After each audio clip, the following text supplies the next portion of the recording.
Hello friends, welcome back to spot success. UPSC का exam friends 4 अक्टूबर को है और लास्ट टाइम बूस्ट अप करने के लिए करंट अफेयर्स को हम कवर करेंगे और आने वाले 10 डेज़ में जो इम्पोर्टेंट करंट अफेयर्स हैं मंथली उनको हम कवर कर लेंगे फ्रॉम जनवरी 2020 टू सितंबर 2020। आज के इस लेक्चर में हम जुलाई के करंट अफेयर्स को कवर करेंगे। अगर आपने फ्रेंड्स कोई भी करंट अफेयर्स नहीं पढ़ रखे हैं तो लास्ट में आप इस सीरीज़ को देख सकते हैं ताकि आपकी प्रिपरेशन अच्छे से हो सके और जो मोस्ट इंपॉर्टेंट टॉपिक है फ्रेंड्स उनको ही कवर किया जाएगा। इसलिए हो सकता है कि एक्सपेक्टेड क्वेश्चन यहाँ से आपके आ सकते हैं। चलिए लेक्चर स्टार्ट करते हैं। सबसे पहला क्वेश्चन है डिब्रू साइखोवा नेशनल पार्क आपको बताना है किस स्टेट में लोकेटेड है। अभी इसको न्यूज़ में देखा गया था। असम, मेघालय, सिक्किम एंड अरुणाचल प्रदेश। इसका आंसर है friends D, Arunachal Pradesh. Dibru Saikhowa national park basically friends इसलिए न्यूज़ में था क्योंकि 7 ऑयल वेल्स ड्रिलिंग प्रोजेक्ट हैं जो कि इस नेशनल पार्क में सिचुएटेड है, उनको अभी अप्रूवल दे दिया गया है। पेटिशनर्स का ऐसा मानना है फ्रेंड्स कि properly environmental impact assessment notification of 2006 के अंदर जो असेसमेंट किया जाता है बायोडाइवर्सिटी का वो नहीं किया गया था। इसलिए एनजीटी ने यह डायरेक्शन इशू किया था एनवायरमेंट मिनिस्ट्री और ऑयल इंडिया लिमिटेड को कि प्रोसेस को समझाया जाए किस तरह से इन ऑयल बेल्स को प्रपोजल दिया गया है। इसलिए हम डिब्रू साइखोवा नेशनल पार्क के बारे में देख लेते हैं। Dibru Saikhowa national park friends biosphere reserve है जो ब्रह्मपुत्र रिवर के साउथ बैंक में सिचुएटेड है और असम स्टेट में लाई करता है। बेसिकली इसमें अगर हम फॉरेस्ट टाइप की बात करें तो semi evergreen forest, deciduous forest, littoral and swamp forest, patches of wet evergreen forest भी पाए जाते हैं। एक इम्पॉर्टेंट बर्ड एरिया भी पड़ता है फ्रेंड्स इस एरिया में, आपको याद रखना है, उसका नाम है एवी फोना। तो एवी फोना एक इम्पॉर्टेंट बर्ड एरिया है जो डिब्रू साइखोवा नेशनल पार्क में सिचुएटेड है। Next important topic friends green agriculture project से रिलेटेड है। आप नाम से ही समझ गए होंगे, बेसिकली इस प्रोजेक्ट का एम यही है जो एग्रीकल्चर प्रैक्टिसेस हैं उनको ट्रांसफॉर्म किया जाए ताकि फ्रेंड्स इन्वायरमेंटल इफेक्ट को रोका जाए और सस्टेनेबल एग्रीकल्चर को अडॉप्ट किया जा सके। यह यूनियन गवर्नमेंट का प्रोजेक्ट है। बेसिकली है फ्रेंड्स 5 स्टेट में ही लॉन्च किया गया है, अभी आपको याद रखना है। और सबसे पहले इसको मिजोरम में लॉन्च किया है। जो 5 स्टेट जो कवर किए गए हैं रिसेंटली वो है मिजोरम, राजस्थान, मध्य प्रदेश, उड़ीसा एंड उत्तराखंड। मिजोरम, राजस्थान, मध्य प्रदेश, उड़ीसा एंड उत्तराखंड। जो फंडिंग है इस प्रोजेक्ट की वो ग्लोबल इन्वायरमेंटल फैसिलिटी के द्वारा इस प्रोजेक्ट को फंड किया जा रहा है और जो इम्प्लीमेंटेशन है फ्रेंड्स वो department of agriculture, cooperation and farmer welfares के द्वारा किया जा रहा है। तो इम्प्लीमेंटिंग जो बॉडी है या एग्जीक्यूटिंग बॉडी है वो department of agriculture, cooperation and farmer welfares है और जो फंडिंग है फ्रेंड्स वो ग्लोबल इन्वायरमेंटल फैसिलिटी के द्वारा की जा रही है। अदर जो की स्टेक होल्डर्स हैं इसको इम्प्लीमेंट करने के लिए वो हैं food agriculture organization, union ministry of environment, forest and climate change. तो यह काफ़ी इंपॉर्टेंट प्रोजेक्ट है फ्रेंड्स। बेसिकली इसको 5 स्टेट में ही इम्प्लीमेंट किया जाएगा अभी और मार्च 31, 2026 तक सभी स्टेट में इसको इम्प्लीमेंट कर दिया जाएगा। तो green agriculture project agriculture practices को ट्रांसफॉर्म करने के लिए लॉन्च किया गया है। अब फ्रेंड्स सेकंड क्वेश्चन को सॉल्व कर लेते हैं ग्रीन एग्रीकल्चर प्रोजेक्ट से रिलेटेड। फर्स्ट ऑप्शन है it aims to reduce emission from agriculture and ensure sustainable agriculture practices. Second है this project is funded by World Bank. Second option गलत है friends, हम देख ही चुके हैं, इसको ग्लोबल एनवायरनमेंट फैसिलिटी के द्वारा फंड किया जाता है, इसलिए इसका आंसर हो गया ए। ग्लोबल एनवायरनमेंट फैसिलिटी के बारे में भी हम जान लेते हैं। इसको फ्रेंड्स 1992 में जो रियो अर्थ समिट ऑर्गेनाइज की गई थी उसके दौरान इसको एस्टेब्लिश किया गया था। यह एक फंड है बेसिकली और वाशिंगटन डीसी में इसका हेडक्वार्टर है। यह इंडिपेंडेंटली ऑपरेटिंग फाइनेंशियल ऑर्गेनाइजेशन है, मतलब यूनियन के अंदर यह काम नहीं करती है। जो मेजर फाइनेंशियल मैकेनिज्म है इस फैसिलिटी के अंदर यह कन्वेंशन जिसको यह फंड करती है वो है CBD convention on biological diversity, united nation framework convention on climate change, united nation convention to combat desertification, Stockholm convention on persistent organic pollutants and Minamata convention on mercury. Basically friends directly monetary protocol से यह linked नहीं है, फिर भी जो उसके अंदर project implement किए जाते हैं उनको यह फंडिंग फैसिलिटी प्रोवाइड करता है। तो ग्लोबल एनवायरनमेंट फैसिलिटी के बारे में ही हमने जाना जिसको 1992 में रियो अर्थ समिट के दौरान एस्टेब्लिश किया गया था। थर्ड क्वेश्चन एक सॉलिड वेस्ट प्रोसेसिंग प्लांट से रिलेटेड है। आपको बताना है ब्रह्मापुरम सॉलिड वेस्ट प्रोसेसिंग प्लांट किस स्टेट में लाई करता है? केरल, कर्नाटक, महाराष्ट्र एंड आंध्र प्रदेश। इसका आंसर है फ्रेंड्स ए, केरल। नेशनल ग्रीन ट्राइब्यूनल ने अभी recently Kerala state pollution control board के चेयरमैन और मेंबर्स को नोटिस इशू किया है कि अगर जो अनसाइंटिफिक डिस्पोजल किया गया है इस पर्टिकुलर साइट पर उससे रिलेटेड कंपनसेशन को नहीं रिकवर किया गया तो इस पर्टिकुलर स्टेट बोर्ड को लिएबल ठहराया जाएगा। इसलिए यह न्यूज़ में था फ्रेंड्स। आपको याद होना चाहिए यह जो पावर है नेशनल ग्रीन ट्राइब्यूनल की basically solid waste management rule 2016 से रिलेटेड है। अगर कोई भी वेस्ट फैसिलिटी इन पर्टिकुलर रूल्स को वायलेट करता है तो national green tribunal compensation issue कर सकता है। Next question central zoo authority से रिलेटेड है। आपको बताना है कौन सा स्टेटमेंट करेक्ट है। ऑप्शन 1 है it is N स्टेटरी body under ministry of environment forest and climate change. It is chaired by union environment minister. Friends दोनों ही स्टेटमेंट करेक्ट हैं। न्यूज़ में ये फ्रेंड्स इसलिए था क्योंकि इन्वायरमेंट मिनिस्ट्री ने अभी सेंट्रल जू अथॉरिटी को रिकॉन्स्टिट्यूट किया है। यह एक स्टेटरी बॉडी है अंडर दिस पर्टिकुलर मिनिस्ट्री और इसको 1992 में कॉन्स्टिट्यूट किया गया था under wild life protection act of 1972। इसको चेयर किया जाता है इन्वायरमेंट मिनिस्टर के द्वारा और इसका काम यही है फ्रेंड्स कि जो जू है हमारी कंट्रीज़ में उसको रेगुलेट किया जाए। इस बॉडी में बेसिकली जो चेयरमैन है उसके साथ ही साथ 10 एडिशनल मेंबर्स होते हैं और एक मेंबर सेक्रेटरी भी होता है। मेन ऑब्जेक्टिव इस अथॉरिटी का यही है जो भी नेशनल एफर्ट्स हैं towards the conservation of rich biodiversity उसको कॉम्प्लीमेंट किया जाए as per the national zoo policy of 1998। Next question है friends what is Miyawaki method recently seen in news. A unique method of forest creation, tiger monitoring method to prevent fishing attacks, unique method of aquaculture. इसका answer है friends A, a unique method of forest creation. Recently अभी friends union environment minister ने cake के office में इस particular method से एक unique urban forest को इनॉग्रेट किया है। इस टेक्निक को सबसे पहले जापानीज बोटनिस्ट अकीरा मियावाकी के द्वारा पायनर किया गया था और ऐसा माना जाता है कि 10 टाइम्स फास्टर प्लांट ग्रोथ होती है अगर इस पर्टिकुलर मेथड को यूज़ किया जाता है और जो प्लांटेशन होता है वो 30 टाइम्स डेंसर होता है। इस मेथड का यूज़ करके फ्रेंड्स स्मॉल स्पेस में बेसिकली 600 स्क्वायर फीट तक के स्पेस में हम वैरायटी ऑफ नेटिव स्पीसीज को ग्रो कर सकते हैं और इस मेथड को एम्प्लॉय करके ऐसा माना जाता है जो टेम्परेचर है फ्रेंड्स उसको as much as by 14 degree centigrade तक हम कम कर सकते हैं और जो मॉइस्चर कंटेंट है एटमॉस्फेयर में उसको मोर देन 40% बढ़ा सकते हैं। रिसेंटली एक मॉडिफाइड वर्जन है मियावाकी मेथड का जिसको यादाद्री मेथड बोला जाता है, उसको अभी एम्प्लॉय किया गया था in the annual afforestation programme of Telangana state government. Next important information malaria control programme से रिलेटेड है। अभी हिंदुस्तान इंसेक्टिसाइड लिमिटेड ने जो कि एक PSU under ministry of chemicals and fertilizers South Africa को 20.60 metric ton of DDT supply किया है। जो इंपॉर्टेंट फैक्ट आपको याद रखना है, Hindustan insecticide limited is the sole manufacturer of DDT globally. 1954 में इस कंपनी को इनकॉर्पोरेट किया गया था ताकि ministry of health and family welfare के जो मलेरिया कंट्रोल प्रोग्राम है उसके लिए DDT को सप्लाई किया जा सके। मलेरिया की अगर हम बात करें तो यह एक मॉस्किटो बोर्न इन्फेक्शियस डिसीज है जो बेसिकली ह्यूमंस और अदर एनिमल्स को अफेक्ट करता है। यह कोज होता है by single celled micro organism of Plasmodium group और इस डिसीज़ को कॉमनली स्प्रेड किया जाता है by an infected female anopheles mosquito. तो आपको इंपॉर्टेंट फैक्ट यही याद रखना है, यह single celled micro organism of Plasmodium group के द्वारा कॉज किया जाता है। DDT की अगर हम बात करें तो डाइफ्लाइन ट्राइक्लोरोइथेन एक कलरलेस, टेस्टलेस और almost odourless crystalline chemical compound है। इसको फ्रेंड्स ऑर्गेनोक्लोरीन भी बोला जाता है। ओरिजिनली इसको इंसेक्टिसाइड की तरह डेवलप किया गया था but it became infamous for its environmental impacts.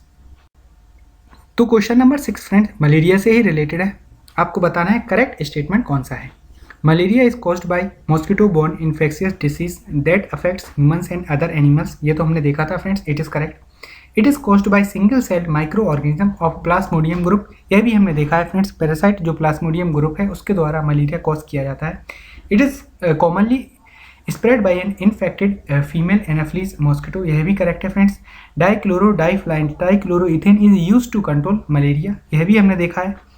और जो लास्ट पॉइंट है वो है Hindustan insecticide limited is the sole manufacturer of DDT globally. जी हाँ फ्रेंड्स, यह इंपॉर्टेंट फैक्ट है, आपको याद रखना है, इसलिए सारे ही स्टेटमेंट इस क्वेश्चन में सही हैं, तो आंसर हो जाता है D.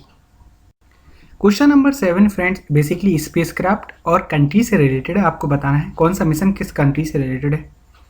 Perseverance USA, insight European union, hope Saudi Arabia, Tianwen China. तो आपको करेक्ट मैचिंग बताना है फ्रेंड्स। तियानवेन जो मिशन है वो चाइना का ही है, तो डी ऑप्शन करेक्ट है। जो होप मिशन है वो UAE का पहला मिशन है फ्रेंड्स, इसलिए थर्ड जो ऑप्शन है वो रॉन्ग है, तो दो ऑप्शन हमारे एलिमिनेट हो जाते हैं, C एंड D। जो परसिवरेंस मिशन है वो अभी रिसेंटली लॉन्च किया गया है नासा के द्वारा, तो USA कंट्री से रिलेटेड है, तो first is correct. But friends जो इनसाइट मिशन है that is also launched by NASA, इसलिए जो हमारा सेकंड ऑप्शन है वो भी रॉन्ग है, तो आंसर हो जाता है ए। 1 and 4 आर करेक्टली मिस्ड।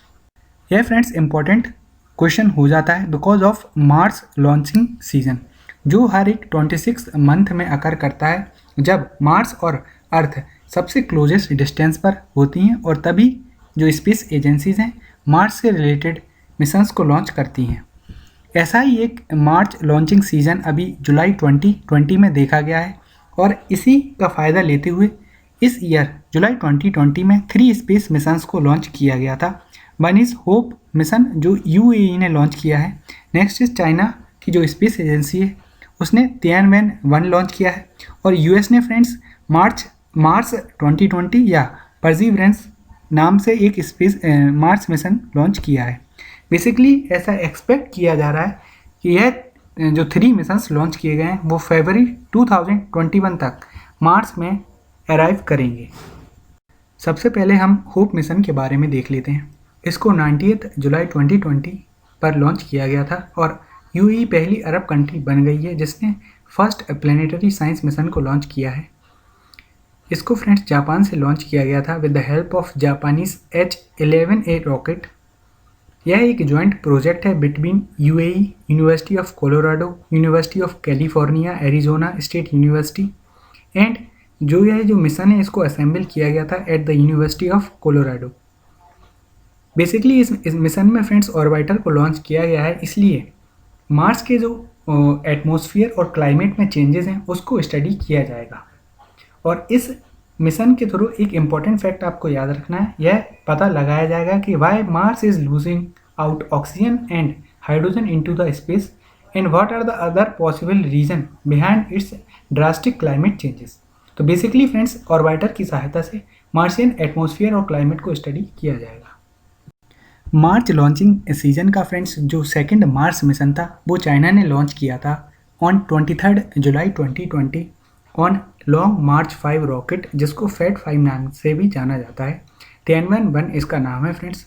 इस मिशन में बेसिकली ऑर्बिटर और रोवर दोनों ही हैं, इसलिए इन्वायरमेंट कंडीशंस को स्टडी करने के साथ ही साथ इस मिशन का ऑब्जेक्टिव है to search for the evidence of underground water as well as the evidence of possible ancient life. Mars launching season का जो सेकंड मिशन है वो नासा के द्वारा लॉन्च किया गया था ऑन 30 जुलाई 2020। इसका नाम है मार्स 2020 या परसिवरेंस रोवर। बेसिकली इस मिशन में फ्रेंड्स एक रोवर को लॉन्च किया जाएगा, इसकी सहायता से मार्स की जियोलॉजी, एटमॉस्फेयर और एनवायरमेंटल कंडीशन से रिलेटेड इन्फॉर्मेशन को गैदर किया जाएगा। यह फ्रेंड्स एक कार साइज रोबोट रहेगा इस रोवर की अगर हम बात करें, और इस रोवर को लैंड किया जाएगा ज़ेरो क्रेटर पर। इस रोवर के में फ्रेंड्स पहली बार एक मिनी हेलीकॉप्टर को भी रखा जाएगा जिसका नाम है इनजेन्युटी, और अदर प्लैनेट पर ऐसा पहली बार होगा कि फर्स्ट पावर फ्लाइट को टेस्ट किया जाएगा। इसके साथ ही साथ अदर टेक्नोलॉजीज़ को भी टेस्ट किया जाएगा ताकि जो फ्यूचर ह्यूमन एक्सप्लोरेशन है मार्स मिशन के उनको अटेम्प्ट किया जा सके। फ्रेंड्स सिंस इतने सारे मिशंस को लॉन्च किया जा रहा है, इसलिए एक कॉन्सेप्ट निकल कर आया है जो काफ़ी न्यूज़ में था, interplanetary contamination. Interplanetary contamination basically biological contamination होता है किसी भी प्लैनेटरी बॉडी का by any spacecraft, space probe, either it is done deliberate और अनइंटेंशनली। तो इसके बारे में भी हम जान लेते हैं। इंटरप्लैनेटरी कॉन्टेमिनेशन बेसिकली 2 टाइप्स के हो सकते हैं। फॉरवर्ड कॉन्टेमिनेशन, इसमें क्या होता है फ्रेंड, जो अर्थ बेस्ड माइक्रोब्स हैं वो ट्रांसपोर्ट हो जाते हैं अदर सेलेस्टियल बॉडीज़, और वहाँ पर जो बायोलॉजिकल डाइवर्सिटी जो हो सकती है उसको इम्पैक्ट कर सकते हैं। सेकंड है बैक कॉन्टेमिनेशन, बैक कॉन्टेमिनेशन जो एक्स्ट्रा टेरेस्ट्रियल ऑर्गेनिज्म है अगर कोई एग्जिस्ट करता है तो हो सकता है कि जब मिशन रिटर्न होता है या कोई ह्यूमन मिशंस अब लॉन्च किए जा रहे हैं तो उसकी सहायता से अब अर्थ बायोस्फीयर में भी फ्रेंड्स कुछ एक्स्ट्रा टेरेस्ट्रियल ऑर्गेनिज्म एंटर कर सकते हैं, जिसकी वजह से अनप्रेसिडेंटेड चैलेंजेस आ सकते हैं ह्यूमैनिटी को, जैसे अभी कोरोना वायरस पेंडेमिक में देखा गया है। नेक्स्ट क्वेश्चन फ्रेंड्स, 2020 एनडी अभी रिसेंटली न्यूज़ में देखा गया, आपको बताना है यह क्या है। Potentially dangerous asteroid, new strain of novel corona virus, new species of medicinal plant found in Andaman, none of the above. इसका आंसर है friends A, a potentially dangerous asteroid. NASA ने फ्रेंड्स अभी वार्निंग इशू करी थी with respect to this particular asteroid 2020 N D that it is expected to move past the earth. इसकी जो distance थी friends अर्थ से वो इतनी पास थी कि इसको एक पोटेंशियली डेंजरस कैटेगरी में रखा गया है। पोटेंशियली हैजार्डस एस्ट्रॉयड की अगर हम बात करें तो एक ऐसा पैरामीटर है फ्रेंड्स जिसके हिसाब से किसी भी एस्ट्रॉयड की पोटेंशियल को मापा जाता है कि वो अर्थ के कितने पास है और अर्थ को थ्रेटन कर सकता है। इस एस्ट्रॉयड को फ्रेंड्स पोटेंशियली हैजार्डस एस्ट्रॉयड की कैटेगरी में रखा गया था। एक प्रॉपर डेफिनेशन भी है फ्रेंड्स, अगर कोई भी एस्ट्रॉयड जिसका minimum intersection distance MOID 0.05 astronomical unit या उससे कम हो तो वो पोटेंशियल हैजार्डस एस्ट्रॉयड की कैटेगरी में आता है। तो फ्रेंड जिस एस्ट्रॉयड का minimum orbit distance 0.05 astronomical unit या उससे कम हो तो वो PHA की कैटेगरी में आ जाता है। सिंस हमने एस्टेरॉयड से रिलेटेड इन्फॉर्मेशन को देखा है तो हम यही भी देख लेते हैं कि ग्लोबल साइंटिफिक कम्युनिटी क्या स्टेप ले रही है to deal with this particular asteroids. Asteroid को डील करने के लिए फ्रेंड्स दो बेसिक स्ट्रेटजीज को एम्प्लॉय किया जा सकता है। या तो एस्ट्रॉयड को यूनिवर्स में ही ब्लो अप कर दिया जाए before it reaches the earth, या उसके पाथ को डिफ्लेक्ट कर दिया जाए by hitting with a spacecraft. इसीलिए फ्रेंड्स एक मिशन को लॉन्च किया जाएगा, asteroid impact and deflection assessment mission. इस मिशन के अंदर दो सब मिशन है, नासा और यूरोपियन स्पेस एजेंसी का। नासा का है friends double asteroid redirection test and European space agency का है हीरा मिशन। और यह जो asteroid impact and deflection assessment mission है इसका टारगेट है जो डिडमोस बाइनरी अर्थ एस्ट्रॉयड है अर्थ के पास, ऐसा माना जाता है कि that can pose the most likely significant threat to earth. इसलिए इस एस्ट्रॉयड को डिफ्लेक्ट करने के लिए इस पर्टिकुलर मिशन को लॉन्च किया जाएगा। सबसे पहले हम नासा के डार्ट मिशन या डबल एस्ट्रॉयड रीडायरेक्शन टेस्ट के बारे में जान लेते हैं। 2018 में नासा ने अनाउंस किया था कि बाय डार्ट मिशन का कंस्ट्रक्शन स्टार्ट कर दिया है और ऐसा माना जा रहा है कि 2021 तक इसको लॉन्च भी कर दिया जाएगा। नेक्स्ट जो मिशन है वो है Hera mission of European space agency, जिसको फ्रेंड 2024 में लॉन्च किया जाएगा और ऐसा माना जा रहा है कि 2027 तक डिडमोस जो एस्ट्रॉयड है उस पर यह अराइव करेगा। बेसिकली जो डार्ट के द्वारा इम्पैक्ट किया जाएगा इस एस्ट्रॉयड पर उसको ही एसेस किया जाएगा यूरोपियन स्पेस एजेंसी का जो मिशन है हीरा मिशन, और उसमें यह भी पता लगाया जाएगा कि जो एस्ट्रॉयड की ऑर्बिटल ट्रेजेक्टरी होती है आफ्टर दिस पर्टिकुलर कोलिजन तो उसमें किस तरह से चेंजेस आते हैं। अभी हमने फ्रेंड्स 2020 एनडी के बारे में जाना, इससे ही रिलेटेड एक और टर्म है 2020 CT3 जिसको अर्थ का सेकंड मून या मिनी मून का नाम दिया गया। बेसिकली यह फ्रेंड्स एक एस्ट्रॉयड था of the size of a car जो अर्थ को टेम्पररी अभी मूव कर रहा है और इवेंचुअली ये अर्थ के ऑर्बिट से निकल जाएगा। तो आपको याद होना चाहिए कि 2020 CT3 जो ऑब्जेक्ट है वो न्यूज़ में देखा गया, वो बेसिकली एक मिनी मून बोला गया है उसको, जो कि एक एस्ट्रॉयड ही था। नेक्स्ट इन्फॉर्मेशन हम देख लेते हैं। जो ब्लैक रॉक टर्म है अभी जिसको न्यूज़ में देखा गया is related with name given to a newly found exoplanet with Earth-like geological structure, rock found on Antarctica that contains the remain of million-year-old algae, a newly found Android malware, the name of any mountain on moon। तो आपको बताना है कौन सा statement सही है। इसका answer है friends C, it is a newly found Android malware. तो ब्लैक रॉक आपको याद रखना है, अभी न्यूज़ में देखा गया it was a newly found Android malware. Next important information प्रधानमंत्री गरीब कल्याण अन्न योजना से रिलेटेड है, जिसको अभी फर्दर एक्सपेंड कर दिया गया है नवंबर तक और 80 करोड़ बेनिफिशियरीज को यह कवर करेगा। कोरोना वायरस पेंडेमिक का जो इम्पैक्ट है उसको टैकल करने के लिए फ्रेंड्स सेंट्रल गवर्नमेंट ने रिलीफ पैकेज को अनाउंस किया था ऑफ 1.70 लाख करोड़। उसके अंदर फ्रेंड्स प्रधानमंत्री गरीब कल्याण अन्न योजना एक कंपोनेंट है। इस स्कीम के अंदर बेसिकली जो नेशनल फूड सिक्योरिटी एक्ट के अंदर बेनिफिशरीज को फूड ग्रेन्स प्रोवाइड किए जाते थे, अब एडिशनली 5 किलोग्राम फूड ग्रेन दिया जाएगा over above their monthly entitlement. इसके साथ ही साथ एडिशनल 1 किलोग्राम ऑफ दाल दी जाएगी पर मंथ फ्री ऑफ कॉस्ट। लेकिन because of delay in the milling of pulses government ने इस प्रोविज़न को चेंज किया है। अब दाल की जगह 1 किलोग्राम ऑफ चना प्रोवाइड किया जाएगा। यह जो एक्सटेंशन किया गया है फॉर द 5 मंथ, यह सेंटर को नियरली 90,000 करोड़ कॉस्ट करेगा एडिशनली, और यह ओवरऑल जो बजट रहेगा इस स्कीम का that will become 1.5 lakh crore. तो प्रधानमंत्री गरीब कल्याण अन्न योजना नेशनल फूड सिक्योरिटी एक्ट के अंदर जो बेनिफिशरीज हैं उनको फूड ग्रेन्स प्रोवाइड करने की बात करता है। अब हम friends national food security act 2013 के बारे में जान लेते हैं। इस एक्ट को 2013 में पास किया गया था ताकि फूड और न्यूट्रिशनल सिक्योरिटी को प्रोवाइड किया जा सके। अगर कवरेज की बात करें तो 75% रूरल पॉपुलेशन को कवर किया गया है इस एक्ट के अंदर, और 50% ऑफ अर्बन पॉपुलेशन को कवर किया गया है, ताकि फ्रेंड्स टारगेटेड जो पब्लिक डिस्ट्रीब्यूशन सिस्टम है उसके अंदर फूड ग्रेन्स प्रोवाइड किया जा सके। अगर हम ओवरऑल पॉपुलेशन देखें इंडिया की, तो 2/3 ऑफ टोटल पॉपुलेशन कवर हो जाती है इस एक्ट के अंदर। इस एक्ट के अंदर बेसिकली आप सभी को पता ही होगा 5 kilogram of food grains provide किए जाते हैं पर पर्सन पर मंथ पर हाउस होल्ड।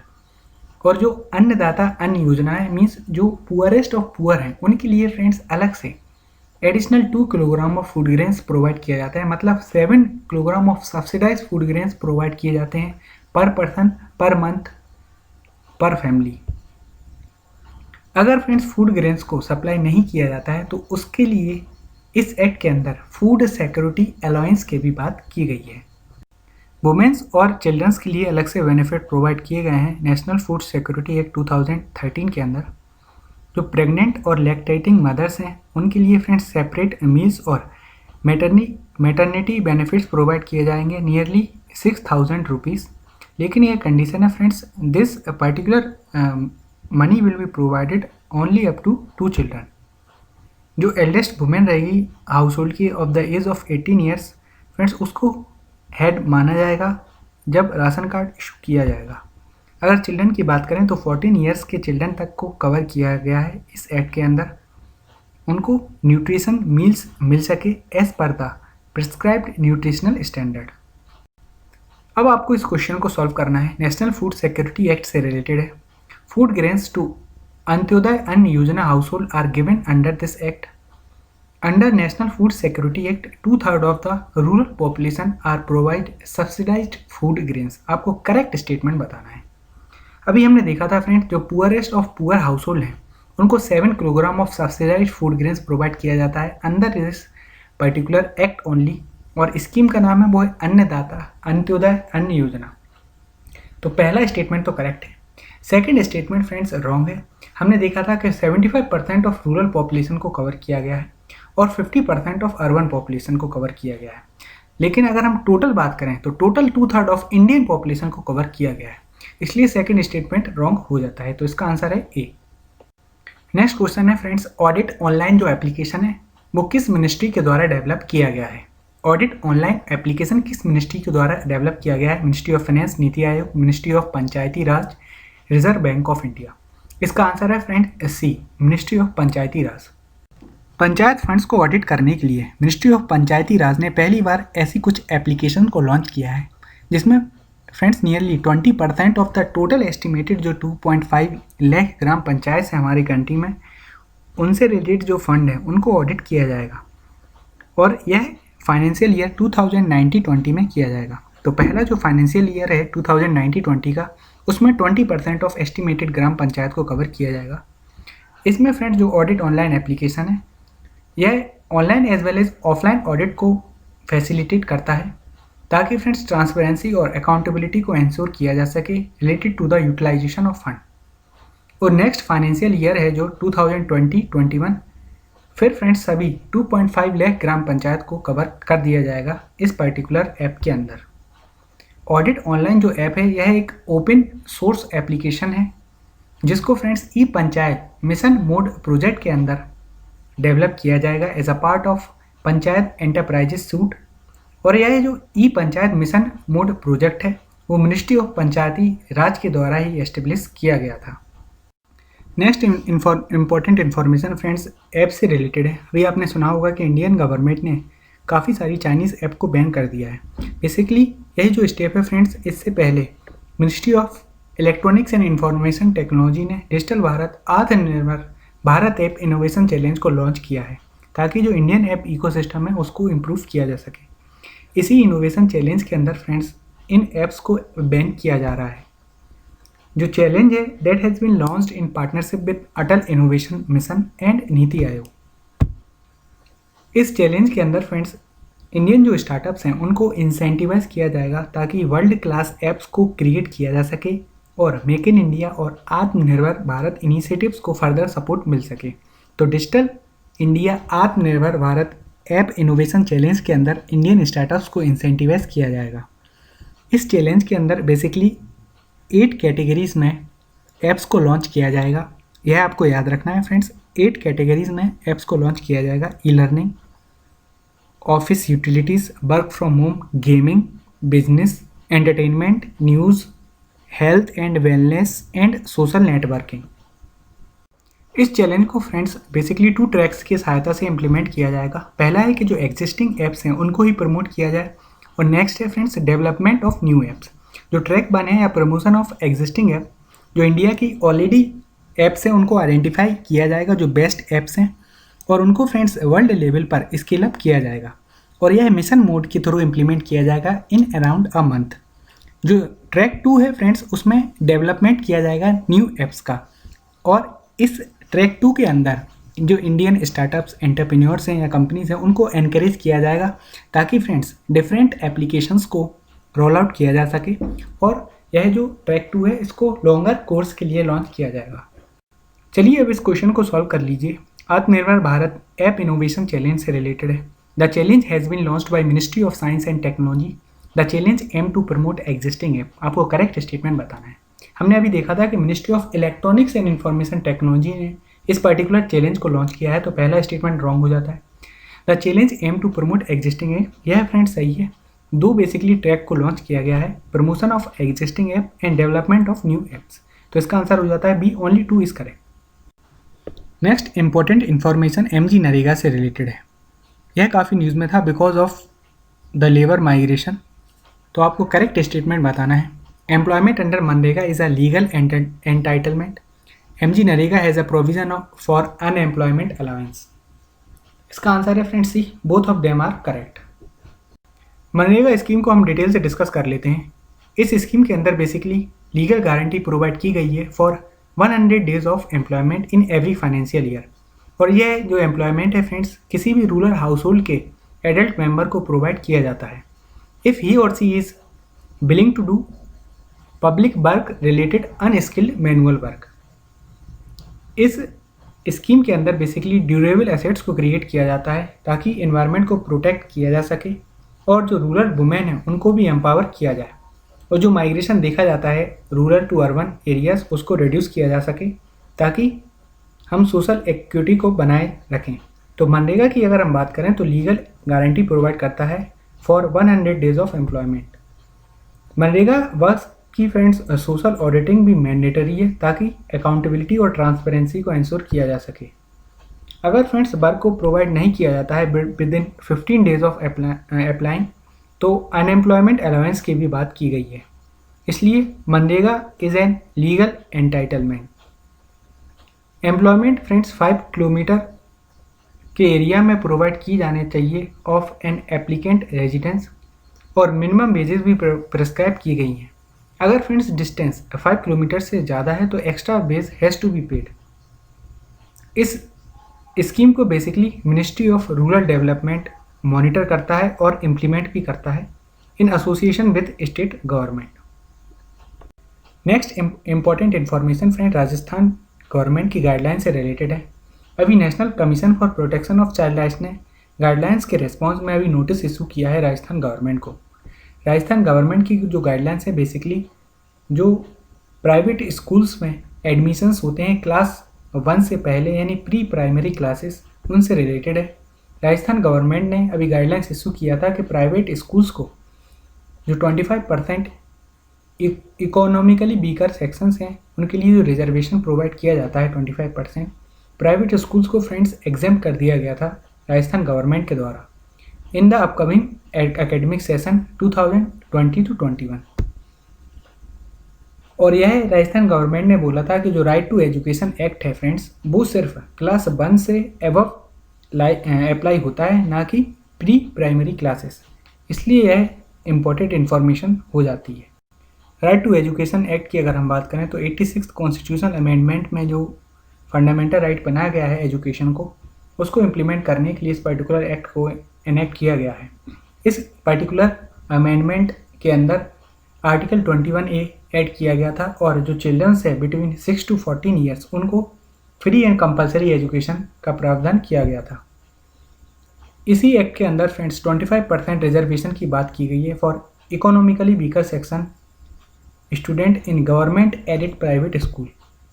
तो national commission for protection of child rights ने यह हाईलाइट किया था कि जो ITE एक्ट है फ्रेंड्स, वो प्री स्कूलिंग एजुकेशन पर भी अप्लाई होता है। इसलिए जो भी गाइडलाइंस इशू की गई हैं राजस्थान गवर्नमेंट के द्वारा, वो वायलेट करती हैं इस एक्ट को, और नोटिस इशू किया था गवर्नमेंट को कि वो फिर से अपने इस गाइडलाइंस को री एग्जामिन करे। National commission for protection of child rights से रिलेटेड क्वेश्चन को हम सॉल्व कर लेते हैं। यह एक स्टेटरी बॉडी है। As per this commission child की डेफिनेशन सिर्फ 16 ईयर्स तक के इंडिविजुअल्स को कवर करती है। तो आपको करेक्ट स्टेटमेंट बताना है। फ्रेंड्स, ऑप्शन 2 इज़ रॉन्ग, क्योंकि 18 ईयर्स तक के जो इंडिविजुअल हैं उनको चाइल्ड की डेफिनेशन में कवर किया गया है national commission for protection of child rights के अंदर, और यह एक स्टेटरी बॉडी है। तो इसका आंसर हो जाता है A. National commission for child rights के बारे में अगर हम बात करें तो यह एक स्टेटरी बॉडी है। इसको 2005 में commission for protection of child rights के अंदर बनाया गया था, और यह जो बॉडी है यह ministry of women and child development के अंदर काम करती है और 2007 से यह ऑपरेशनल है।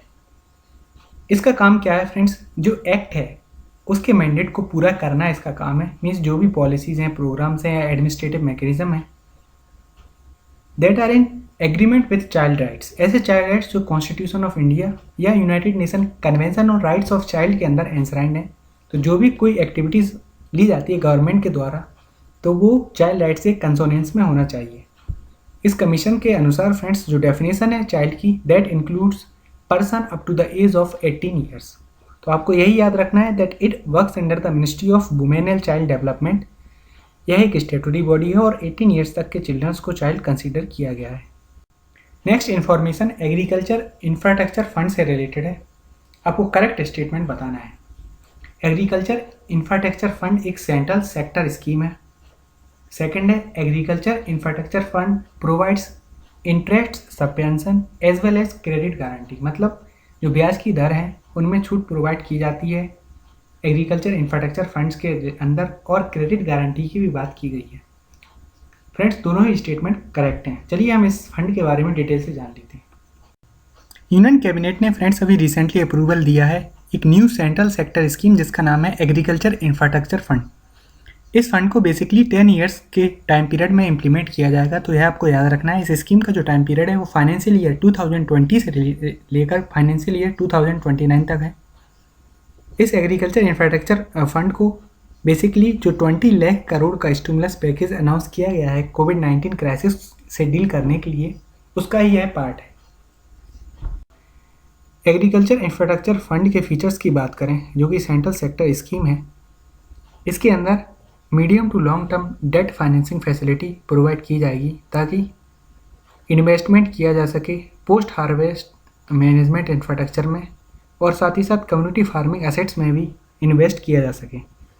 तो उस इंफ्रास्ट्रक्चर को मेंटेन करने के लिए friends date financing facility provide की जाएगी इस एग्रीकल्चर इंफ्रास्ट्रक्चर फंड के अंदर, और जो लोन प्रोवाइड किए जाएंगे उनमें फ्रेंड्स इंटरेस्ट सब्वेंशन, मतलब ब्याज की दरों में छूट मिलेगा। इस स्कीम के अंदर 1 लाख करोड़ तक के जो अमाउंट है उसको प्रोवाइड किया जाएगा as a loan by bank, और ज़्यादातर फ्रेंड्स सभी इंडिविजुअल और फाइनेंशियल इंस्टीट्यूशन को कवर किया गया है, जैसे कि primary agriculture credit societies, marketing cooperative society, FPOs, self help groups, farmers यानी इंडिविजुअल फार्मर्स को भी कवर किया है। इसके साथ ही जन लोन्स एक्सटेंड किया जाएगा joint liability group, multipurpose cooperative society, agriculture entrepreneurs, startups, infrastructure providers. Triple P अगर कोई प्रोजेक्ट है फ्रेंड्स या गवर्नमेंट किसी लोकल बॉडी के द्वारा स्पॉन्सर किया गया है with related to post harvest management of infrastructure, तब भी फ्रेंड्स इस पर्टिकुलर स्कीम के अंदर लोन फैसिलिटी को अवेल किया जा सकता है। तो ज़्यादातर फ्रेंड्स सभी फाइनेंशियल इंस्टीट्यूशन को कवर किया गया है और 1 लाख करोड़ तक का लोन प्रोवाइड किया जाएगा बैंकों के द्वारा। एग्रीकल्चर इंफ्रास्ट्रक्चर फंड में फ्रेंड्स जो 1 लाख करोड़ की फैसिलिटी है उसको 4 ईयर्स के स्पैन में डिस्ट्रीब्यूट की जाएगी। पहले ईयर में 10,000 करोड़ दिए जाएंगे करंट ईयर में, फिर जो नेक्स्ट 3 ईयर्स हैं हर एक ईयर में 30,000 करोड़ दिए जाएंगे। इंटरेस्ट सबवेंशन की बात करें तो 3% per annum interest subvention provide किया जाएगा, लेकिन जो अमाउंट है वो 2 करोड़ तक का लोन लिमिट होनी चाहिए।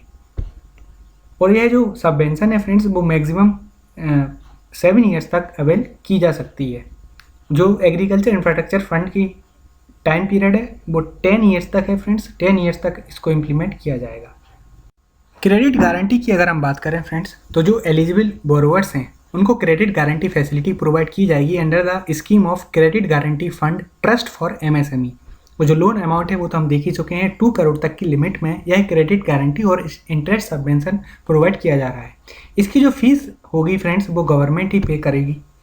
अगर एफपीओज की बात करें, जो बेनिफिशियरीज हैं एफपीओज, उनके लिए जो क्रेडिट गारंटी है तो ऑलरेडी अलग से एक स्कीम है, FPO promotion scheme of department of agriculture cooperation and farmer welfare, तो उसके अंदर वो क्रेडिट गारंटी अवेल कर सकते हैं। फंड की अगर हम बात करें तो मैनेज कैसे किया जा रहा है और मॉनिटर कैसे किया जा रहा है वो भी हम देख लेते हैं। ऑनलाइन फ्रेंड्स इस फंड को मॉनिटर किया जाएगा through an online management information system. इस इंफॉर्मेशन सिस्टम के अनुसार जो एलिजिबल बेनिफिशियरीज हैं उनको आइडेंटिफाई किया जाएगा। इसके साथ ही साथ हर एक लेवल पर, नेशनल लेवल, स्टेट लेवल और डिस्ट्रिक्ट लेवल पर एक मॉनिटरी कमेटीज़ को सेटअप किया जाएगा ताकि रियल टाइम मॉनिटरिंग की जा सके और इफेक्टिव फीडबैक को भी इंश्योर किया जा सके। Next important information national highway authority of India की रैंकिंग से संबंधित है।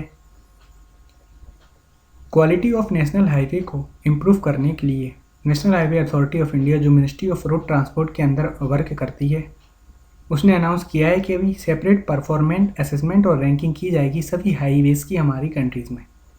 ओवरऑल रैंकिंग के साथ साथ जितने भी कॉरिडोर्स हैं और जो स्पेशल प्रोजेक्ट हैं जैसे बोट, HAM, EPC, इन मॉडल्स के अंदर अगर हाईवेज़ को बनाया जाता है उनके लिए फ्रेंड्स स्पेशल रैंकिंग की जाएगी इस असेसमेंट के अंदर। BOT मतलब है build operate transfer model, HAM hybrid annuity mode and EPC होता है इंजीनियरिंग प्रोक्योरमेंट कंस्ट्रक्शन प्रोजेक्ट। यह फ्रेंड जो रैंकिंग है वो डायनेमिक रहेगी और कॉन्ट्रैक्टर या ऑपरेटर के पास अपॉर्चुनिटी रहेगी कि अपनी फर्दर रैंकिंग को इम्प्रूव कर सके bye improving the services on corridors. पहले आप क्वेश्चन को सॉल्व कर लीजिए, फिर हम इन मॉडल्स को डिटेल में डिस्कस कर लेंगे। Consider the following statement about various models of highway development. In engineering procurement and construction model cost is completely borne by government. Second है under hybrid annuity model the toll collection is the right of developer.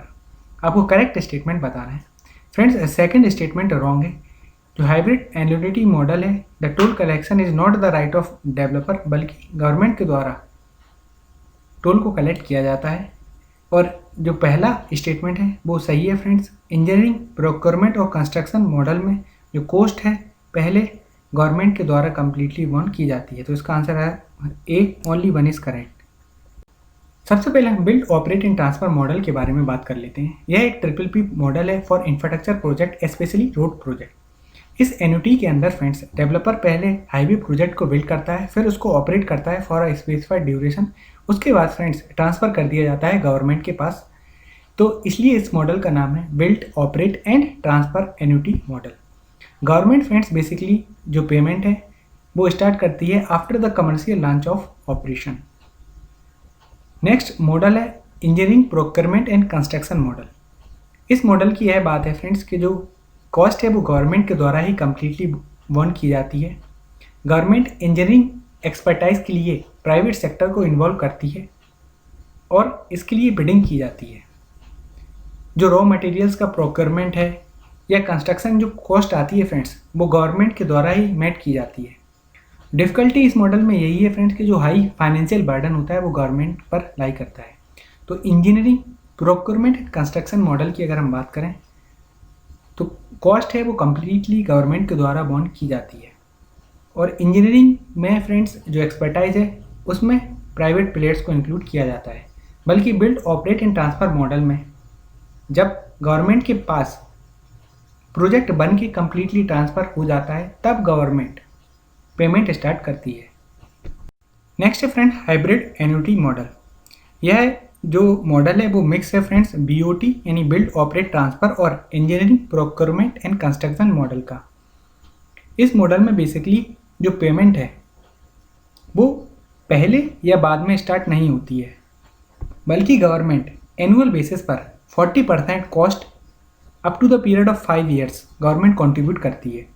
इसलिए इसको hybrid annuity model बोला जाता है। Build operate transfer model में friends government जब commercial operation start हो जाता है प्रोजेक्ट का तब पेमेंट स्टार्ट करती है। इंजीनियरिंग प्रोक्योरमेंट कंस्ट्रक्शन मॉडल में रॉ मटेरियल से ही गवर्नमेंट बोन करती है expenditure, where is in this model government 40% project cost share करती है और उसका भी पेमेंट पहले 5 ईयर्स में एनुअल पेमेंट या इंस्टॉलमेंट की तरह किया जाता है। जो रिमेनिंग पेमेंट है जो भी बिडर है जिसको यानी एसेट जनरेट करने की रिस्पॉन्सिबिलिटी दी गई है डेवलपर, उसकी रिस्पॉन्सिबिलिटी होती है कि रिमेनिंग पेमेंट वो अरेंज करे या तो इक्विटी या लोन्स की सहायता से। Since friends government 40% project cost bond करती है, इसलिए जो टोल राइट है, जो पैसा है रेवेन्यू कलेक्शन का, वो डेवलपर को नहीं दिया गया है। जो रेवेन्यू कलेक्शन का राइट है वो national highway authority of India के पास होता है। आपने देखा भी होगा टोल टैक्स पर। गवर्नमेंट पॉलिसी के हिसाब से अगर हम बात करें तो इस मॉडल का उपयोग ज़्यादातर रुके हुए प्रोजेक्ट या स्टॉल प्रोजेक्ट में किया जाता है या उन प्रोजेक्ट जहां पर कोई दूसरे मॉडल्स एप्लीकेबल नहीं है। हमने देखा था फ्रेंड्स कि national highway authority of India ने जो नेशनल हाईवे प्रोजेक्ट्स हैं या हाईवे प्रोजेक्ट हैं उनको असेस करने के लिए रैंकिंग स्टार्ट कर दी है। तो असेसमेंट क्राइटेरिया अगर हम देखें तो 3 मेन हेड्स के अंदर किया जाता है कि हाईवे की एफिशिएंसी क्या है, वेटेज 45% है इस इंडिकेटर का। हाईवे की सेफ्टी कितना है, वेटेज 35% है। और यूजर सर्विसेज कैसी हैं, वेटेज 20% है। तो मतलब 3 मेन हेड्स के अंदर बेसिकली जो असेसमेंट है वो किया जाता है। हाईवे एफिशिएंसी का वेटेज सबसे ज़्यादा है। आउटकम्स की बात करें तो बेसिकली ये ओवरऑल रैंकिंग है, इससे क्या होगा, आइडेंटिफाई की जा सकती है एफिशिएंटली के डिज़ाइन में क्या कमी है, स्टैंडर्ड्स में क्या कमी है, प्रैक्टिसेस गाइडलाइंस को फॉलो किया जा सकता है। इसलिए फ्रेंड्स जो हाई क्वालिटी है रोड्स की वो मेंटेन की जा सकती है इस पर्टिकुलर असेसमेंट के थ्रू। नेक्स्ट क्वेश्चन है Swarna sub one is a variety of paddy crop, wheat crop, millet, none of the above. इसका आंसर फ्रेंड्स एक पैडी क्रॉप। असम में जो फ्लड प्रोन एरिया है फ्रेंड्स, फार्मर्स ने वहाँ पर वाटर रेजिस्टेंस वैरायटी है जो पैडी क्रॉप्स की उसको हार्वेस्ट किया है, उसका नाम है स्वर्ण सबबन। इस वैरायटी को basically Indian council of agriculture research और जो Manila based international rice research institute है 2009 में इसको बनाया है। जो मोस्ट ऑफ द क्रॉप्स हैं असम में, बेसिकली जो पैडी क्रॉप्स हैं रंजीत सब वैरायटी और स्वर्ण सबबन और बहादुर सबबन, यह ऐसी वैरायटी हैं फ्रेंड्स जो फ्लड आया था असम में उसको विस्टैंड कर सकी हैं। Next important information paddy watch से रिलेटेड है। यह फ्रेंड्स पूरे दुनिया की ऐसी पहली real time paddy monitoring app है जिसको बनाया जा रहा है by group of stakeholders. यह जो पैडी वॉच है that will give information on the quality of rice planted and the harvest achieved. तो यह वर्ल्ड की फ्रेंड्स पहली real time paddy field monitoring app है जिसका नाम है पैडी वॉच। इस ऐप को बेसिकली पार्टनरशिप के थ्रू डेवलप किया जा रहा है। सिंस वर्ल्ड की first real time paddy app है, इस वजह से डिफरेंट कंट्रीज़ को इसमें इन्वॉल्व किया गया है। इंडिया से friends Indian agriculture research institute और अदर रिसर्च इंस्टीट्यूशंस हैं Indonesia, Malaysia, China, Vietnam and Australia से। तो basically India, Indonesia, Malaysia, China, Vietnam and Australia की रिसर्च इंस्टीट्यूट हैं, उन्होंने मिलकर पैडी वॉच को बनाया है। जो गूगल अर्थ है और ग्रुप ऑन अर्थ ऑब्जर्वेशन है उनका डाटा फ्रेंड्स उपयोग किया जाएगा ताकि रियल टाइम मॉनिटरिंग की जा सके और जो डाटा जनरेट होगा गूगल अर्थ के द्वारा उसको फ्रेंड्स वेरीफाई किया जाएगा फील्ड ऑपरेटर्स के द्वारा in India, China, Malaysia, Indonesia and Vietnam. यह फ्रेंड्स जो पेडी वॉच है ऐप, यह अलाउ करेगी एग्रीकल्चर साइंटिस्ट को to monitor and ensure the accuracy world wide. जो 5 कंट्रीज हैं friends, India, China, Vietnam, Malaysia and Indonesia, यह लार्जेस्ट राइस प्रोड्यूसिंग कंट्रीज हैं पूरे वर्ल्ड में। इनमें से जो इंडिया, चाइना और इंडोनेशिया फ्रेंड्स, यह वर्ल्ड की 3 लार्जेस्ट प्रोड्यूसर हैं राइस की और nearly 60% of total world production को अकाउंट करती हैं। इसलिए यह ऐप यूजफुल रहेगी in improving the food security around the world. और जो यूनाइटेड नेशन SDG का गोल नंबर 2 है ऑफ जीरो हंगर, उसको भी फुलफिल करने में यह ऐप मदद करेगी। Next question friends Mongolian Kanjur से रिलेटेड है, जो कि एक बुद्धिस्ट टेक्स्ट है। मंगोलियन कंजूर को अभी इंडिया में रीप्रिंट किया जा रहा है under national mission for manuscript. जो मंगोलियन कंजूर है इसको फ्रेंड्स ट्रांसलेट किया गया है फ्रॉम पाली लैंग्वेज। आपको करेक्ट स्टेटमेंट बताना है। Option 1 is correct friends. यही कॉन्टेक्स्ट है इस क्वेश्चन का। अभी इस पर्टिकुलर बुद्धिस्ट टेक्स्ट को इंडिया में फिर से रीप्रिंट किया जा रहा है under national mission for manuscript. Since ये मंगोलियन कंजूर है या बुद्धिस्ट टेक्स्ट है फॉरेन का, तो यह फ्रेंड्स पाली में तो होगा नहीं, इसलिए आप ऑप्शन 2 आराम से एलिमिनेट कर सकते हैं। यह तिब्बतियन लैंग्वेज से इसको ट्रांसलेट किया जा रहा है। मिनिस्ट्री ऑफ कल्चर ने फ्रेंड्स 108 वॉल्यूम्स हैं जो मंगोलियन कंजूर के, उसको ट्रांसलेट करने का टास्क लिया है। फिर से उसको रिप्रिंट किया जाएगा इंडिया में। यह task national mission for manuscript के अंदर किया जाएगा। अभी फर्स्ट सेट ऑफ 5 वॉल्यूम्स को पब्लिश किया गया है, प्रेसिडेंट को भी प्रेजेंट किया गया है। ऐसा एक्सपेक्ट किया जा रहा है कि जो रिमेनिंग वॉल्यूम्स हैं वो मार्च 2022 तक कंप्लीट कर दिए जाएंगे। मींस 108 टोटल वॉल्यूम्स मार्च 2022 तक कंप्लीट कर दिए जाएंगे। मंगोलियन कंजूर की अगर हम बात करें तो यह बुद्धिस्ट टेक्स्ट है मंगोलिया का और इसमें 108 वॉल्यूम्स हैं। यह एक मोस्ट इंपॉर्टेंट रिलीजियस टेक्स्ट माना जाता है और इस टेक्स्ट को फ्रेंड बेसिकली ट्रांसलेट किया जा रहा है तिब्बतियन लैंग्वेज से। और जो क्लासिकल लैंग्वेज है कंजूर की, क्लासिकल मंगोलियन, उससे भी इसको ट्रांसलेट किया जा रहा है। नेशनल मिशन फॉर मैन्यूस्क्रिप्ट्स की बात करें तो इसको सबसे पहले फरवरी 2003 में एस्टेब्लिश किया गया था मिनिस्ट्री ऑफ कल्चर के द्वारा। इंडिया की बात करें तो एस्टिमेटेड ऐसा माना जाता है कि 10 मिलियन मैन्यूस्क्रिप्ट हैं। इन्हीं सबको फ्रेंड्स कंजर्व करने के लिए, डॉक्यूमेंट करने के लिए, ताकि जो इंडिया का मैन्यूस्क्रिप्ट हेरिटेज है वो एक्सेसिबल किया जा सके, इस मिशन को लॉन्च किया गया था। और जो नेशनल एग्जीक्यूटिंग एजेंसी है इस प्रोजेक्ट को इम्प्लीमेंट करने के लिए वो है Indira Gandhi national centre for arts. तो जो मंगोलियन कंजूर है फ्रेंड्स उसको भी रिप्रिंट करने के लिए Indira Gandhi national centre for arts का हेल्प ली गई है। नेक्स्ट क्वेश्चन फ्रेंड्स तंगम से रिलेटेड है। आपको करेक्ट स्टेटमेंट बताना है। Tangam is a community under the Adi tribe of Tamil Nadu. Tangam language belongs to Dravidian language family. इसका आंसर है friends D, none of them are correct. जो तंगन ट्राइब है फ्रेंड्स वो अरुणाचल प्रदेश की ट्राइब है। तंगम लाइफ एंड कल्चर के बारे में अगर हम बात करें तो अरुणाचल प्रदेश के चीफ मिनिस्टर ने अभी एक बुक को रिलीज़ किया है, Tangams a ethnolinguist study of the critically endangered group of Arunachal Pradesh. इस बुक के अंदर हर एक एस्पेक्ट को कवर किया गया है with respect to Tangam life and literature, ताकि फ्यूचर जनरेशन है जो तंगन कम्युनिटी की, उनकी यूनिक आइडेंटिटी को रिटेन किया जा सके और उनको बताया जा सके। इस बुक के अंदर फ्रेंड्स उनकी लैंग्वेज, रिचुअल्स क्या हैं, फूड हैबिट्स, बिलीफ सिस्टम, सभी को अकाउंट किया गया है इस बुक के अंदर। तंगम्स की अगर हम बात करें तो इन कम्युनिटी के बारे में लिटिल इन्फॉर्मेशन है, इसलिए अभी बुक को भी कंपाइल किया गया है। और यह लार्जर आदि ट्राइब है अरुणाचल प्रदेश की। अगर सर्वे की बात करें तो तंगम सिर्फ एक ही विलेज में रेस्ट्रिक्टेड है, कुकिंग विलेज, जो कि अपर सियांग डिस्ट्रिक्ट के पेंडम सर्कल में लाई करता है। इनकी लैंग्वेज की अगर हम बात करें तो यह तंगम लैंग्वेज बोलते हैं फ्रेंड्स। और UNESCO world Atlas of endangered language के हिसाब से यह एक क्रिटिकली एंडेंजर्ड लैंग्वेज है। तंगम एक ओरल लैंग्वेज है जो कि तानी ग्रुप को बिलोंग करती है। इसका मतलब जो तानी ग्रुप है फ्रेंड्स वो तिब्बतो बर्मन फैमिली से बिलोंग करता है। तो तंगम जो लैंग्वेज है वो तिब्बतो बर्मन फैमिली से ही बिलोंग करती है, ना कि द्रविडियन फैमिली से, इसलिए हमारा ऑप्शन 2 रॉन्ग था। एटलस के बारे में बात ही कर चुके हैं। जो तंगम लैंग्वेज है उसको क्रिटिकली एंडेंजर्ड क्लासीफाई किया गया है क्योंकि सिर्फ 253 रिपोर्टेड स्पीकर्स हैं तंगम लैंग्वेज के। नेक्स्ट क्वेश्चन है फ्रेंड्स, ऐसी कौन सी 2 कंट्रीज हैं जिसको अभी मीजल्स फ्री घोषित किया गया है WHO के द्वारा?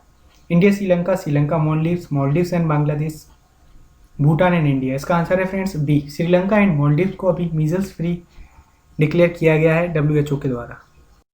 WHO के हिसाब से फ्रेंड्स मीजल्स और रूबेला डिसीज है that has been eradicated from Sri Lanka and Maldives. Maldives में जो लास्ट केस था मीजल्स का वो 2009 में रिपोर्ट किया गया था और रूबेला का अक्टूबर 2015 में। अगर हम श्रीलंका की बात करें तो मीजल्स और रूबेला के जो केसेस थे, मई 2016 में मीजल्स का केस देखा गया था और 2017 में मार्च में रूबेला का केस मिला था। इसके साथ ही साथ Bhutan, east Timor and north Korea भी फ्रेंड्स मीजल्स फ्री डिक्लेयर कर दी गई हैं। किसी कंट्रीज़ को फ्रेंड डिसीज फ्री स्टेटस कब दिया जाता है? अगर उस कंट्रीज़ में फ्रेंड्स पिछले 3 साल में किसी भी तरह का वायरस ट्रांसमिशन नहीं देखा गया है, तब किसी कंट्री को डिसीज फ्री स्टेटस मिलता है। सितंबर 2019 की अगर हम बात करें तो जो साउथ ईस्ट एशियन रीजन में WHO के मेंबर्स हैं, उन्होंने 2023 टारगेट सेट किया था for the elimination of measles and rubella. India में क्या स्टेटस है वो भी हम देख लेते हैं।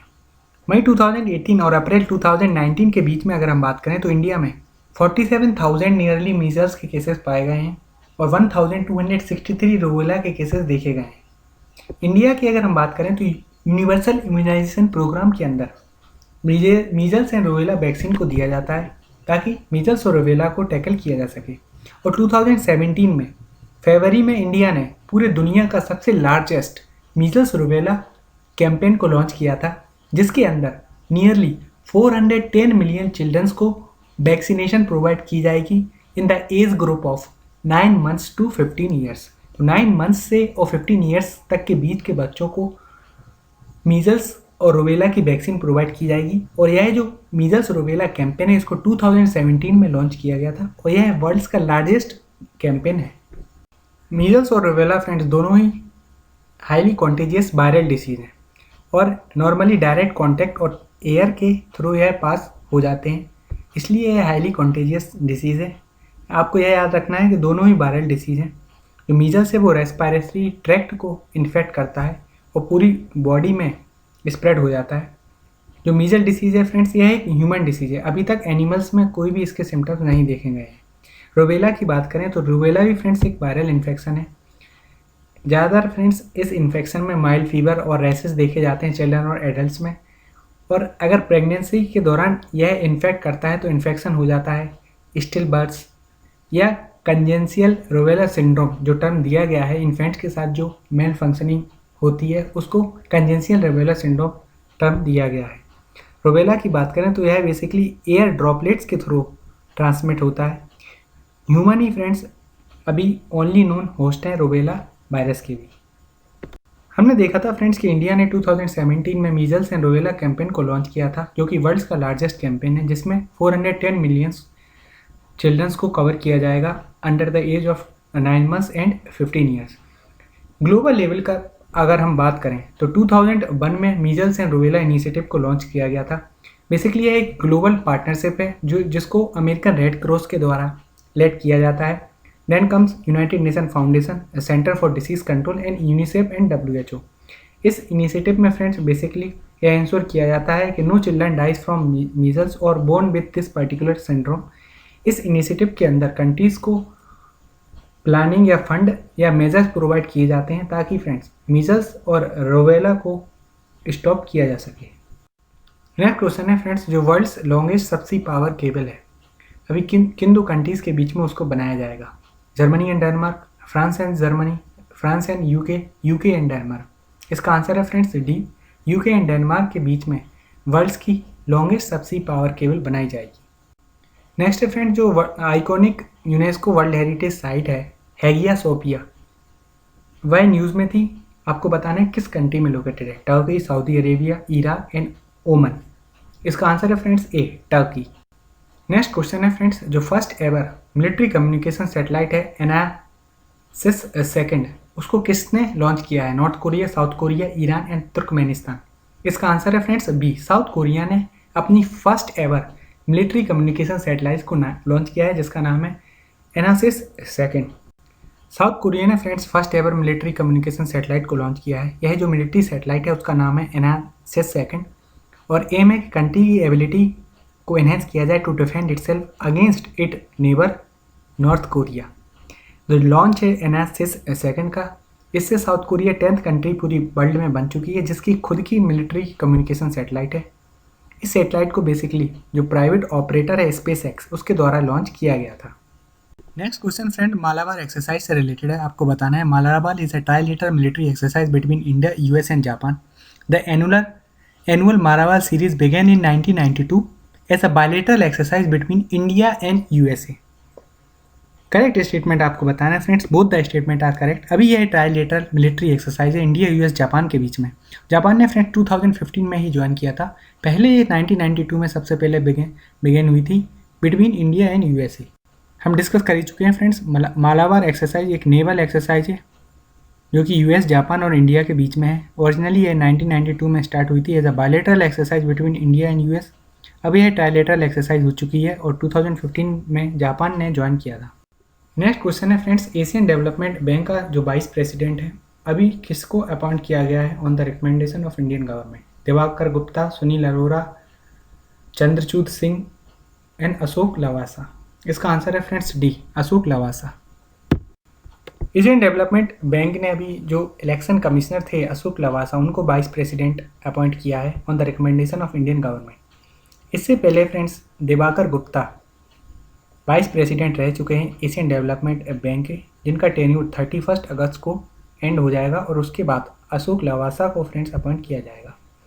एशियन डेवलपमेंट बैंक की बात करें तो इस बैंक को 1966 में फाउंड किया गया था as an international development finance institution, जिसका मिशन है कि डेवलपिंग कंट्रीज़ में पॉवर्टी को रिड्यूस किया जाए और क्वालिटी ऑफ लाइफ को इम्प्रूव किया जा सके। इसका हेडक्वार्टर मनीला में है। 1966 में इसको एस्टेब्लिश किया गया था, वो तो हम देख ही चुके हैं। इसमें फ्रेंड्स अभी 68 मेंबर्स हैं और 49 मेंबर्स तो रीजन के ही, मीन्स एशिया पैसिफिक रीजन के, और 19 members other parts of the globe के। जो दो लार्जेस्ट स्टेक होल्डर्स हैं एशियन डेवलपमेंट बैंक के, वो हैं friends US and Japan. Asian Development bank एक ऑफिशियल यूनाइटेड नेशन ऑब्जर्वर भी है। फ्रेंड्स एशियन डेवलपमेंट बैंक ने अभी इंडिया को रिसेंटली $3 मिलियन ग्रांट प्रोवाइड किया है from its Asia Pacific disaster response fund. जो Asia Pacific disaster response fund है, इसके अंडर जो ग्रांट प्रोवाइड किया गया है फ्रेंड्स, वो जापानीज गवर्नमेंट के द्वारा फाइनेंस किया गया है। इसके पहले फ्रेंड्स अप्रैल 2020 में एशियन डेवलपमेंट बैंक ने $1.5 बिलियन प्रोवाइड किए थे इंडिया को as a support to pandemic response, और यह केयर्स प्रोग्राम के अंदर प्रोवाइड किए गए थे, कोविड-19 रेस्पॉन्स एक्सपेंडिचर सपोर्ट प्रोग्राम।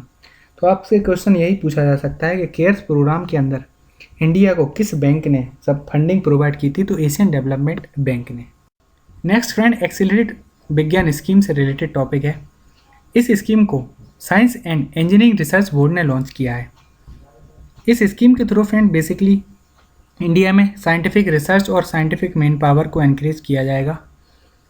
इस स्कीम को इम्प्लीमेंट करने के लिए साइंटिफिक इंजीनियरिंग रिसर्च बोर्ड को सपोर्ट किया जाएगा by an inter ministerial overseeing committee. इस कमेटी के अंदर सभी साइंटिफिक डिपार्टमेंट या मिनिस्ट्रीज के स्टेक होल्डर्स रहेंगे। तो एक्सीलरेट विज्ञान स्कीम फ्रेंड्स सर्व ने लॉन्च की है। एक्सीलरेट विज्ञान स्कीम के अंदर फ्रेंड्स दो कंपोनेंट हैं। First component is Abhyas program and second component is Sammohan. Abhyas programme के अंदर फ्रेंड्स जो पीजी या पीएचडी स्टूडेंट हैं उनकी पोटेंशियल को फर्दर डेवलप किया जाएगा across different disciplines of science, और यह जो पोटेंशियल है वो बेसिकली हाई एंड वर्कशॉप और रिसर्च इंटर्नशिप्स की हेल्प से बढ़ावा दिया जाएगा। हाई एंड वर्कशॉप मतलब कार्यशाला और रिसर्च इंटर्नशिप मतलब वर्तिका। तो अभ्यास प्रोग्राम के अंदर फ्रेंड्स हाई एंड वर्कशॉप को कंडक्ट किया जाएगा ताकि पोस्ट ग्रेजुएट या पीएचडी स्टूडेंट्स की पोटेंशियल को फर्दर डेवलप की जा सके। सम्मोहन के अंदर फ्रेंड्स जो भी एक्टिविटी कैरीड आउट की जाएगी इस स्कीम के अंदर उनको कैटलॉग किया जाएगा। अगर हम सर्व की बात करें science and Engineering Research board जिसने इस स्कीम को लॉन्च किया है, वह एक स्टेटरी बॉडी है under the department of science and technology, और इस पर्टिकुलर बॉडी को Science and Engineering Research board act 2008 के अंदर एस्टेब्लिश किया गया था। Science and Engineering Research board act 2008। चलिए अब इस क्वेश्चन को सॉल्व कर लीजिए। Science and Engineering Research board से रिलेटेड आपको बताना है कौन सा स्टेटमेंट करेक्ट है। It is an attached body under Department of science and Technology SERB launched Abhyas program which aims to boost research and development in the country by enabling and grooming potential of PG and PhD student by means of developing their research skill in selected areas across different disciplines और field। ये तो हम देख ही चुके हैं friends. इस scheme के अंदर जो एक्सीलरेटेड विज्ञान स्कीम है उसके अंदर दो पार्ट हैं, अभ्यास और सम्मोहन। अभ्यास स्कीम के अंदर फ्रेंड्स बेसिकली कार्यशाला प्रोग्राम या हाई एंड वर्कशॉप जनरेट की जाएंगी ताकि पोटेंशियल को बढ़ावा दिया जाए of PG and PhD student. Second statement is correct, first is wrong. हमने देखा था फ्रेंड्स कि सर्व एक स्टेटूटरी बॉडी है ना कि एक अटैच्ड ऑफिस, इसलिए इसका आंसर हो जाता है बी। क्वेश्चन नंबर 28 है friends, which of the following disease is known as black death in middle age? Measles, Kawasaki disease, kala azar and bubonic plague. इसका आंसर है friends D, bubonic plague. Bubonic plague की अगर हम बात करें तो इसको ब्लैक डेथ भी बोला जाता है मिडिल एजेस की लैंग्वेज में। एक हाईली इन्फेक्शियस और फैटल डिसीज है जो रोडेंट्स की वजह से फैलता है, इसलिए यह फ्रेंड्स एक जूनोटिक डिसीज है, मीन्स एनिमल और ह्यूमंस के बीच में ट्रांसमिट हो सकता है। प्लेग एक इन्फेक्शियस डिसीज होता है जो एक पर्टिकुलर वायरस यर्नीसिया पेस्टिस के वजह से होता है। यह वायरस मैमल्स और फ्लीज में पाया जाता है।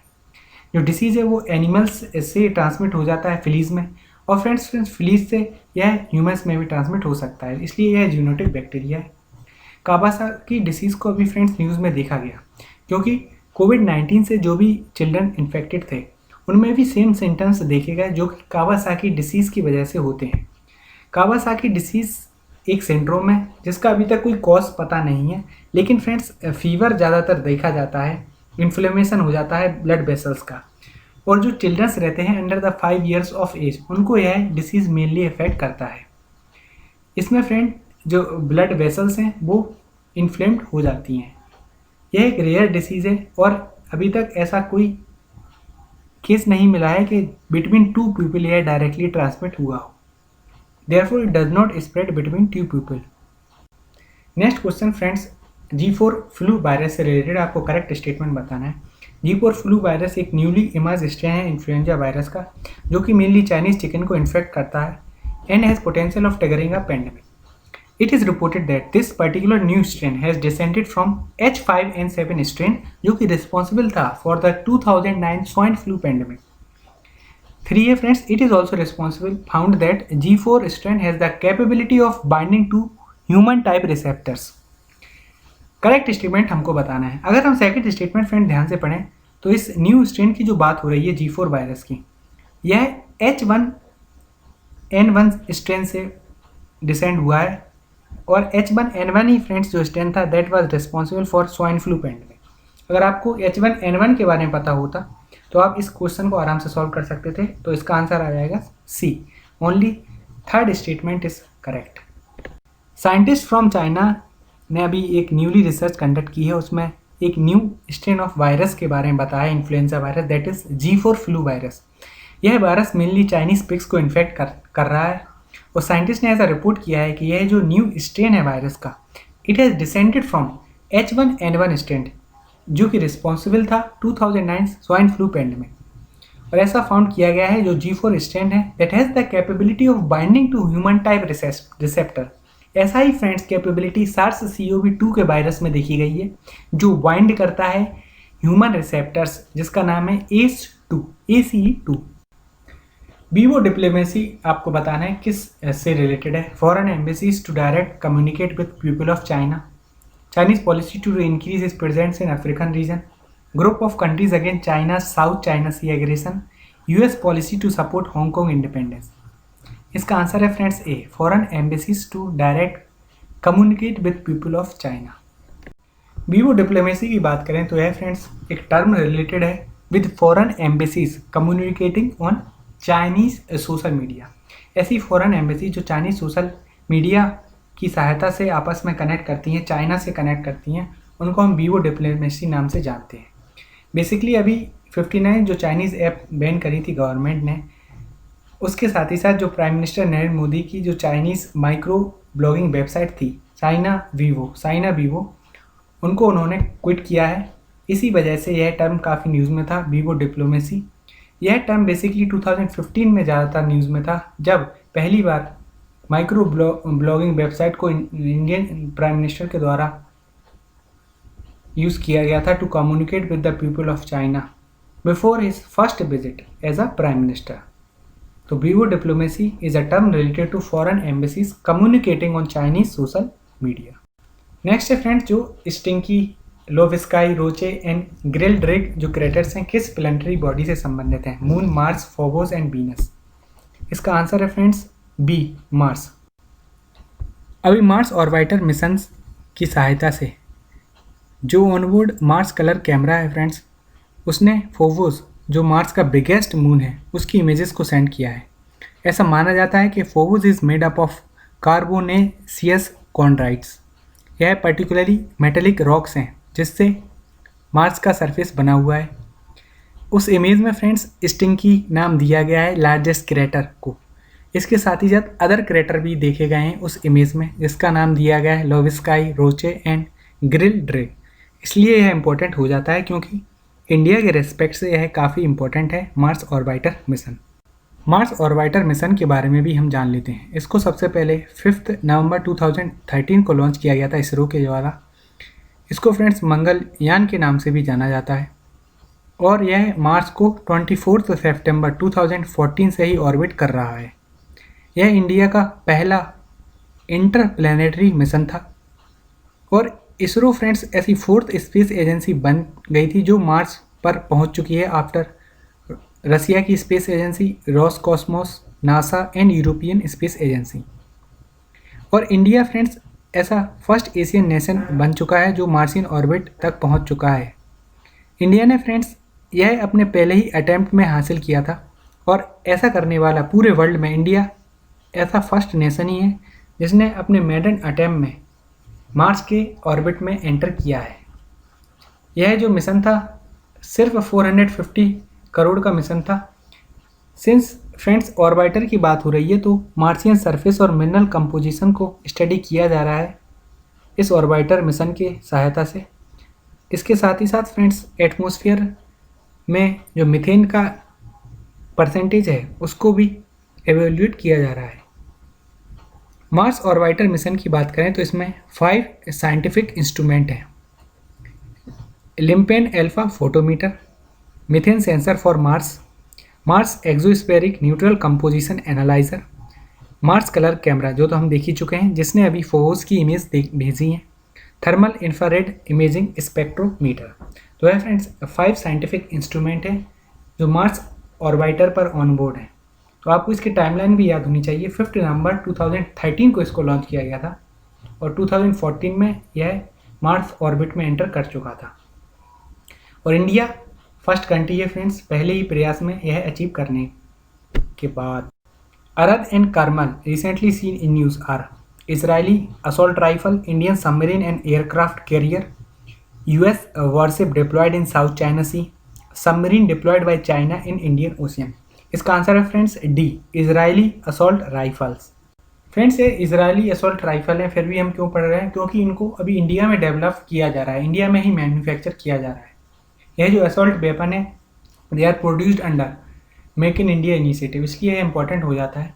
एक सेपरेट प्लांट एस्टेब्लिश किया गया है इसके लिए मध्य प्रदेश में इन 2017 बाय इजराइल वेपन सिस्टम और यह एक जॉइंट वेंचर है PLR सिस्टम का। तो आपको याद रखना है जो अरद एंड कार्मेल यह एक असॉल्ट राइफल है इजरायली जो कि इंडिया में इनको मैन्युफैक्चर किया जा रहा है। क्वेश्चन नंबर 33 फ्रेंड्स NCRB से रिलेटेड है, National Crime Records Bureau. It has been set up under the administrative control of Ministry of Home affairs.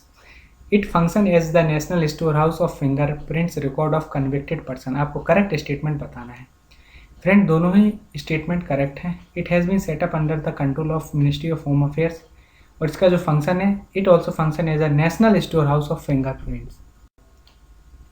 NCRB friends news में इसलिए थी क्योंकि नेशनल इंटेलिजेंस ग्रिड ने अभी एक MOU साइन किया है नेशनल क्राइम रिकॉर्ड्स ब्यूरो के साथ। इस एमयू की सहायता से अब जो सेंट्रलाइज्ड ऑनलाइन डाटाबेस है एफआईआर और स्टोलन व्हीकल्स का, उसको भी शेयर किया जा सकता है नेशनल इंटेलिजेंस ग्रिड के साथ। इस एमयू से फ्रेंड्स नेशनल इंटेलिजेंस ग्रिड को एक्सेसिबिलिटी मिल जाएगी crime and criminal tracking network system का, जो कि फ्रेंड्स एनसीआरबी के द्वारा मेंटेन किया जाता है।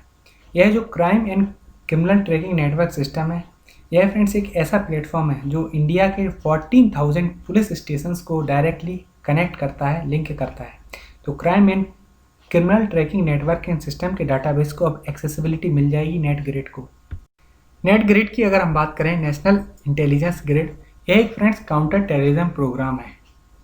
इस प्रोग्राम के अंदर बेसिकली जो huge amount of data generate किया जाता है इंटेलिजेंस और एनफोर्समेंट एजेंसीज के द्वारा, उनको उस डाटा को फ्रेंड्स स्टडी और एनालाइज किया जाएगा with the use of technologies like big data and analytics, ताकि फ्रेंड्स फ्यूचर में किसी भी तरह का टेररिस्ट अटैक को प्रिवेंट किया जा सके। नेटग्रिड प्रोजेक्ट को पहले ही 2009 में कॉन्सेप्चुलाइज किया गया था after the Mumbai terror attack. यह एक वन स्टॉप डेस्टिनेशन की तरह काम करेगा for security and intelligence agency. तो नेटग्रिड एक फ्रेंड्स काउंटर टेररिज्म प्रोग्राम है।